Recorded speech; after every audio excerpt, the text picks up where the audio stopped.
자, 비법 노트의 직선 방정식 왼쪽 여백에다가 실전 팁이라고 하나 정리합시다.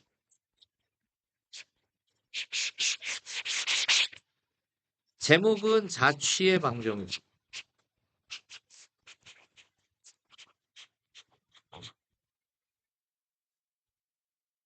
두 가지 유형이 있는데요. 첫 번째, 움직이는 동점이 하나일 때.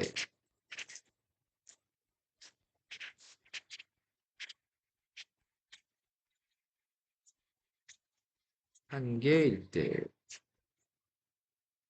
이때는 처음부터 움직이는 동점이 주인공, 주연 역할을 해서 그 동점을 P라고 했을 때 처음부터 x, y로 혹은 라지 x, 라지 y로 두고 또는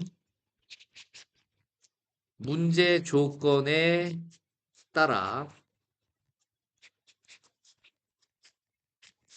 x와 y의 관계식 또는 라지 x와 라지 y의 관계식을 찾으면 됩니다. 자취의 방정식이라는 것은 동점이 움직이면서 나타내는 흔적의 방정식. 이게 자취의 방정식. 알겠죠? 네. 영어로는 trace가 되겠죠? 자, 두 번째. 움직이는 동점이 두 개일 때.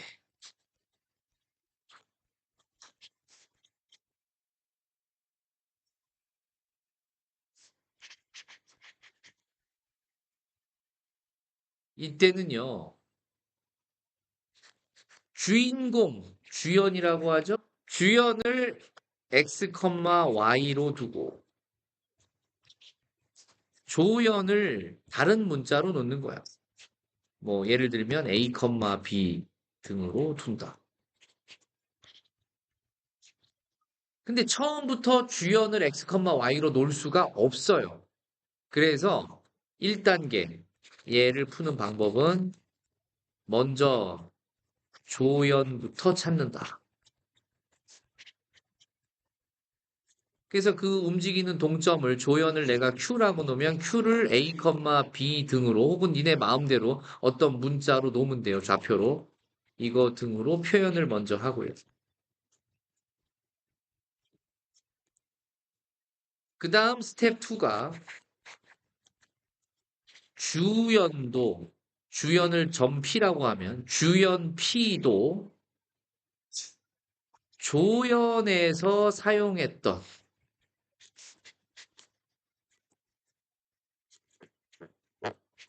문자로 좌표를 표현한다. 그러면 P도 A와 B라는 문자를 이용해서 뭔가 나타내어지겠죠. 그리고 나서 더 이상 간단하게 할 수 없을 때 스텝 3에서 위 스텝 2에서 나타낸 P점을 마지막으로 라지 X, 라지 Y로 둔다.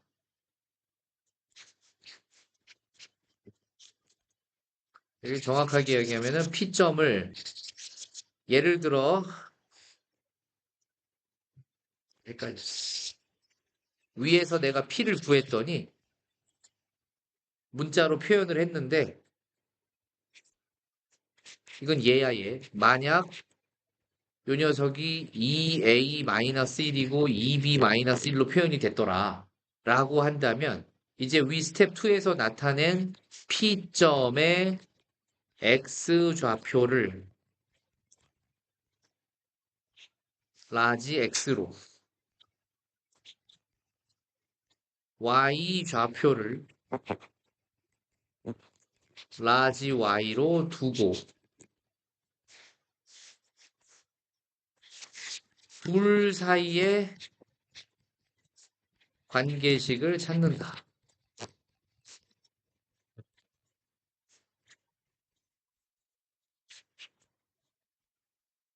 그러면 마지막으로 주연에 해당하는 x, y가 만들어지겠죠. 자, 그러니까 여기 맨 위에 썼던 요 녀석은 지우세요. 요 단계로 이렇게 풀면 되니까. 먼저 조연부터 찾아서 그 녀석을 a, b 등으로 표현을 하고 그 다음에 주연을 p라고 봤을 때 주연 p도 조연에서 사용했던 문자로 표현을 하는데 예를 들어서 이런 식으로 표현이 됐다면 이제 예, 그 녀석을 더 이상 간단하게 어떻게 할 수 없으면 2a-1을 라지 x라고 놓고 2b-1을 라지 y라고 두게 되면 이제 문제 조건에 맞게 x와 y의 관계식을 찾을 수 있게 된다라는 거예요. 알겠습니까? 예. 뭐 백문이 불여일견이죠. 각각의 예를 하나씩 보도록 합시다. 너무 중요한 단원이에요, 이 얘기는. 중요한 단원이 아니라 중요한 주제입니다. 자, 그래서 방금 우리가 201번 풀다가 왔으니까 201번에 적용을 해볼 건데 필기 덜한 사람들 때문에 잠깐 기다릴게요. 자, 이제 201번을 다시 풀 건데요. 두 개의 직선이 이렇게 생겼었죠? 그러면 두 직선으로부터 같은 거리에 있는 점이다라는 거는 뭐냐면 이런 겁니다. 어떤 점이 이렇게 있는데 첫 번째 직선까지의 거리와 두 번째 직선까지의 거리가 같은 곳에 있다는 거죠. 근데 그런 점이 여기 하나만 있는 게 아니라 걔가 일정한 모양을 따라 계속 연속으로 움직이겠다라는 거예요. 그럼 이 움직이는 동점이 하나밖에 없는 거니까 얘는 처음부터 라지 x와 라지 y라고 둘 겁니다. 그럼 처음에 주어진 그 직선이 두 개가 있었는데 한 녀석이 2x-y-3은 0이었고요. 두 번째 녀석이 뭐였어요? x-2y 더하기 3은 0이었죠. 맞죠? 그럼 이제 우리가 첫 번째 수선의 발까지의 거리를 D1, 두 번째 수선의 발까지의 거리를 D2라고 하면 D1은 식으로 나타냈을 때 어떻게 돼요? 점과 직선 사이 거리 구하는 공식에 의해서 루트 A제곱 더하기 B제곱이니까 4 더하기 1 분의 뭐 집어넣어요? 분자에 2 절대값 X 마이너스 절대값 Y 마이너스 3이라고 넣으면 되죠. 움직이는 동점을 일부러 소문자 XY하고 구분하기 위해서 대문자 XY라고 놓은 거예요. 편의상. 그러면 D2는 어떻게 돼요? 똑같은 방법으로 식을 세우면 루트 1 더하기 얼마분의 4분의 절대값 라지 X 마이너스 2 라지 Y 더하기 3이라고 식을 세울 수 있죠. 그런데 두 직선으로부터 거리가 같은 그런 점이라고 그랬으니까 D1과 D2가 어떻구나? 같구나. 이렇게 문제에서 주어진 조건으로 이제 관계식을 세우게 되면 결국 분모는 같으니까 지워버리고 절대값 2 라지 x 마이너스 y 마이너스 3이 절대값 라지 x 마이너스 2 라지 y 더하기 3이랑 같다라는 식을 세울 수 있죠. 양쪽이 모두 절대값이었을 때 절대값을 푸는 방법은 절대값 풀어버리면서 한쪽 식에다가 플러스 마이너스 붙여주면 되죠. 그러면 2x-y-3이 라지 x-2y 더하기 3일 때가 있고 또는 2x-y-3이 마이너스 x 플러스 2y 마이너스 3이 될 때가 있다는 거 아닙니까? 그쵸? 자, 이렇게 해서 첫 번째 식 정리를 좌변으로 넘겨서 잘 해주면 x 플러스 y 마이너스 6은 0 나와요. 자, 두 번째 식도 좌변으로 잘 넘겨서 정리해주면 3x-3y는 0이 나오죠? 자, 그렇게 해서 얘는 3 약분하니까 x-y는 얼마가 되고요? 0 되고요. 따라서 우리가 얻은 도형의 방정식은 직선 몇 개가 얻어지는구나? 두 개가 얻어지는구나. 선생님, 여기서도 계속 대문자를 써야 됩니까? 우리가 식하고 이 들어갈 점하고 구분하기 위해서 대문자로 바꿔놨던 거고요. 답을 쓸 때는 원래대로 다시 x 더하기 y-6은 0 하고 x-y는 0이라고 써주시면 답이에요. 알겠죠? 왜 그런 겁니까? 두 개의 직선으로부터 같은 거리에 있는 점의 자취는요, 두 군데 나와요. 자, 첫 번째, 요런 파란색 직선. 두 번째, 요런 파란색 직선이 나와요. 두 군데가 나옵니다. 왜 그러냐? 결국 이 문제는 다른 말로 하면 뭐가 되냐면, 두 직선이 이루는 각을 2등분하는 직선을 구한 거랑 똑같습니다. 이 문제와 똑같은 문제가 뭐라고요? 두 직선이 이루는 각의 2등분선의 자취의 방정식과 똑같은 문제입니다. 그래서 실제로 첫 번째 이렇게 각을 2등분하게 되면 직각삼각형 두 개가 합동이다라는 표현이 되고요. 두 번째 녀석도 마찬가지로 각을 이렇게 2등분해 볼 수가 있어요. 자, 이 각과 이 각.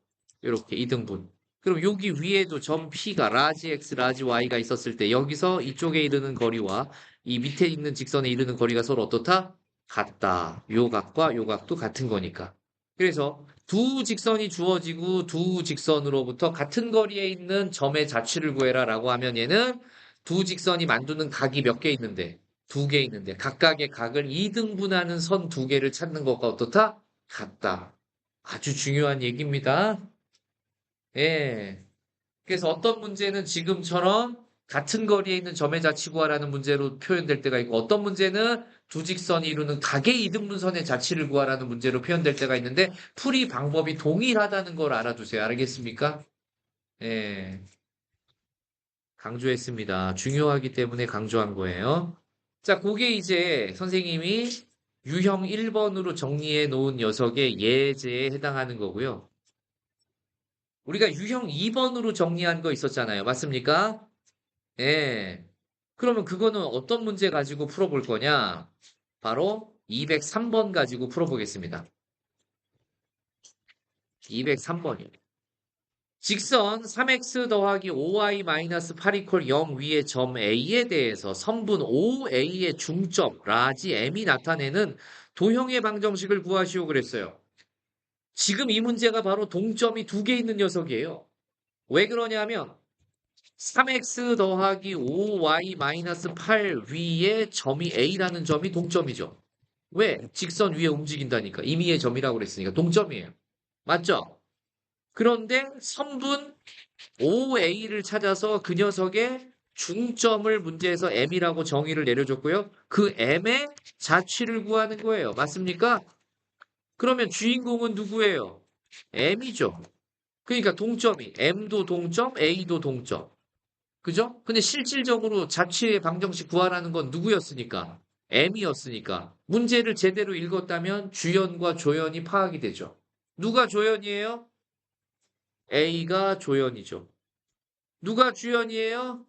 M이 주연이죠. 따라서 조연에 해당하는 A를 움직이는 동점을 내가 A, B라고 놓을 거예요. 알겠어요? 자, 그러면 주연도 뭐라고 그랬어요? 스텝 2에서 조연에서 사용했던 문자로 먼저 주연도 나타내라 라고 그랬어요. 맞습니까? 그러면 M이라고 하는 녀석도 A와 B의 식으로 나타내야 되는데 나타낼 수 있는 이유가 여기 있어요. 판단 근거가. OA에 뭘로 나타내래요? 중점이 M이다. 그럼 A를 A하고 B라는 A, B라는 좌표로 나타냈기 때문에 OA의 중점은 좌표가 뭐가 될까요? 2분의 A, 2분의 B. 아, 이게 주인공인 M을 마찬가지 조연처럼 두 문자 A, B로 나타낸 거네. 스텝 3가 뭐였어요? 더 이상 이제 간단하게 할 수 없으니까 이렇게 A, B로 나타낸 녀석 각각 뭘로 바꿔라? X와 Y로 바꿔라. 이해됩니까? 그래서 얘를 라지 X, 얘를 라지 Y로 바꿔볼게요. 그러면 A를 X로 바꾸면 몇 X로 표현할 수 있고요? 2X, B는 몇 Y? 2Y로 표현할 수가 있죠. 맞습니까? 그런데 처음에 A, B라는 이 A라는 점이 누구 위에 있었기 때문에 3X 더하기 5Y-8 위에 있었던 점이었죠? 그러니까 그 조건 때문에 A, B는 이미 관계식이 있었던 거야. 어떤 관계식? 3A 더하기 5B-8 이퀄 0을 만족하는 관계식을 찾을 수 있었던 거죠? 왜 그렇죠? A가 그 직선 3X 더하기 5Y-8은 0 위에 있었으니까 직선 위에 대입할 수 있는 거잖아요. 그러면 A와 B의 관계식 찾아놓은 거를 내가 1식, 주인공을 XY로 바꿔낸 녀석을 2식이라고 하면 이제 X와 Y의 관계식은 A, B라는 우리가 일부러 조연으로 만들어 놨던 문자는 없애고 주인공만 남기면 되는 거 아니야. 어떻게 해야지 조연이 없어져? A 대신 X가 들어가게 만들고 B 대신 Y가 들어가게 만들면 조연이 없어지잖아. 그쵸? 그러니까 2번의 결과를 어디다 대입하면 돼? 1번에 대입하면 A와 B는 사라지고 X와 Y의 관계식만 남게 되죠. 이해했니? 그럼 몇 X가 되고요? 6X 더하기 몇 Y? 10Y 마이너스 8은 얼마? 0. 2로 약분하면 이제 3X 더하기 5Y 마이너스 4는 0이라고 소문자로 바꿔놔도 상관이 없겠다. 새로운 방정식이 얻어졌으니까. 이해되니? 요게 바로 두 번째 유형. 움직이는 동점이 몇 개 있을 때? 두 개 있을 때의 예가 되겠습니다. 정리하세요.